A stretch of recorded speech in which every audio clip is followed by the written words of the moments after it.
Hello प्यारे दोस्तों and dear student, आप सभी का स्वागत है ईडू अड्डा 74 में। आज हम लोग बेसिकली डिस्कस करने वाले हैं रेशियो एंड प्रोपोर्शन, अनुपात और समानुपात पे। ठीक, आपका प्यार और सपोर्ट मिलता रहा तो हम इसे कंटिन्यू भी करते रहेंगे। तो ये अनुपात और समानुपात एग्जाम के पॉइंट ऑफ व्यू से तो ज़्यादा इंपॉर्टेंट है ही, लेकिन ये इंपॉर्टेंट इसलिए है कि क्योंकि जो आपकी अर्थमेटिक है पूरा इसी पे बेस है भाई। ठीक, तो इसे समझना बहुत ज़रूरी है। तो चलिए बिना लेट किए हुए शुरू करते हैं आज की क्लास। तो आज की क्लास में हम लोग बेसिकली डिस्कस करने वाले हैं अनुपात, फिर पढ़ेंगे समानुपात, फिर द्वितीयानुपात। तीन चीज़ों पे आज हम लोग डिस्कस करेंगे। तो देखिए, सबसे पहले हम समझते हैं ये अनुपात क्या होता है। अनुपात एक ऐसी संख्या है जो दो सजाती राशियों के बीच उस संबंध को दर्शाता है। ध्यान से पढ़िए इसे, देखिए।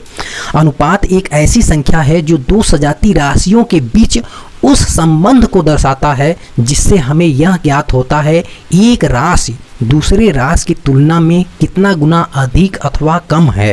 ठीक, आइए इसे समझने की कोशिश करते हैं। यहाँ पे सजाती राशि का मतलब क्या है, इसे समझ लेना बहुत ज़रूरी है। तो देखिए यहाँ पे हम समझते हैं, मान लीजिए बिल्कुल जीरो लेवल से शुरू कर रहे हैं ताकि हर एक लेवल के स्टूडेंट को समझ में आए। तो पहला, अगर मान लीजिए आपको कोई भी ये दिया हुआ है ए और बी, कहा जा रहा है इसे अनुपात में चेंज करिए। तो अनुपात में चेंज करने से पहले आप चेक करेंगे क्या ये जो है सजाती राशियाँ हैं, इनकी राशियाँ समान है।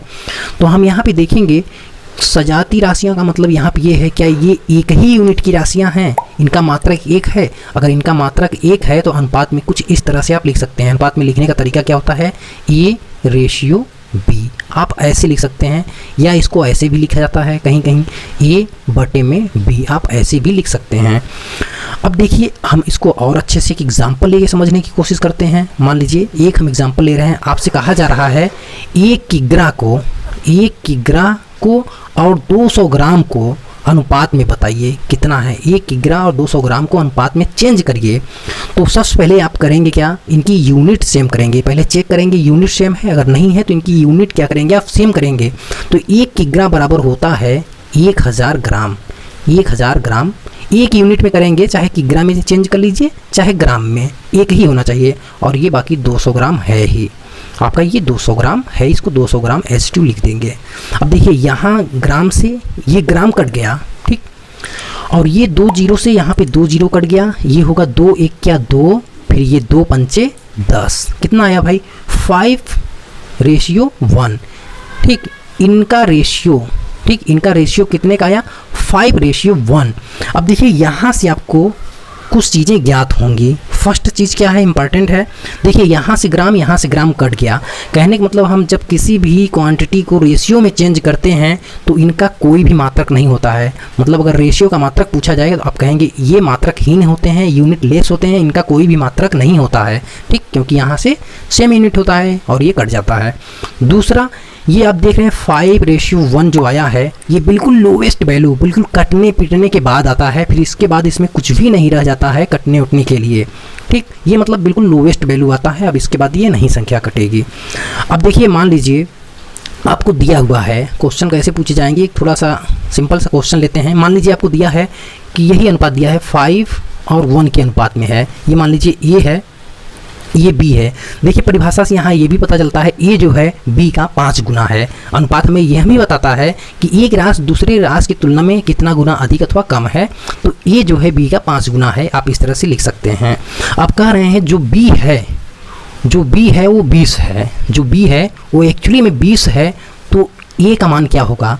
तो यहाँ हम देख रहे हैं ये भाई 20 गुना है, तो ये भी 20 गुना होगा कि नहीं होगा, 20 गुना होगा। तो यहाँ 20 पंचे 100 कर देंगे, तो ए की वैल्यू क्या आएगी 100 आएगी। बिल्कुल आंसर। आप इस तरह से रेशियो के सवाल को सॉल्व करेंगे। अभी आप जब कंटिन्यू क्लास करेंगे ना, आप देखेंगे बिल्कुल रेशियो से इतना अच्छा से आंसर आएगा कि आप कुछ सोचेंगे नहीं। अब चलिए कुछ और समझने की कोशिश करते हैं। ठीक, अगर मैं आपसे पूछूँ क्या ये समान अनुपात में हैं, तो आप इसको चेक कर सकते हैं।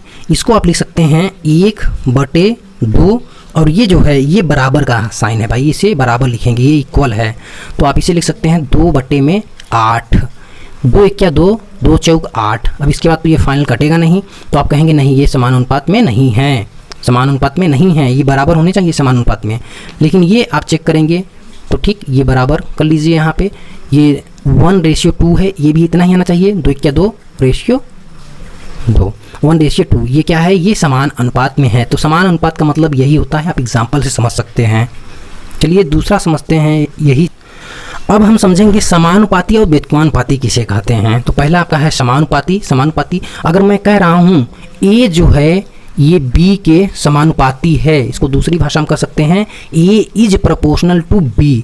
तो इसका मतलब देखिए ये होता है, अगर एक दूसरे के समानुपाती है, अगर ए का वैल्यू हम बढ़ाएंगे तो बी का भी मान बढ़ेगा, अगर हम ए का मान घटाएंगे तो बी का मान क्या होगा, घटेगा। ये समानुपाती का नियम होता है।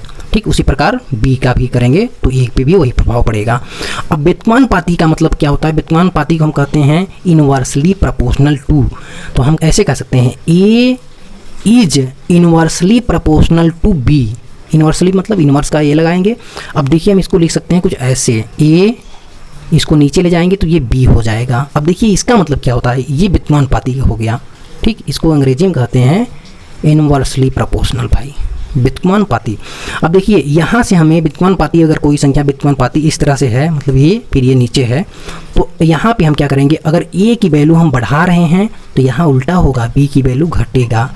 अगर हम ए की वैल्यू कम कर रहे हैं तो यहाँ पे बी की वैल्यू क्या होगा, बढ़ेगा, बिल्कुल जस्ट उल्टा होगा। इसी प्रकार बी के साथ करेंगे तो वही प्रभाव ए के साथ होगा जो बी के साथ हो रहा था। आई होप सो कि आपको इतना बिल्कुल क्लियर हुआ होगा।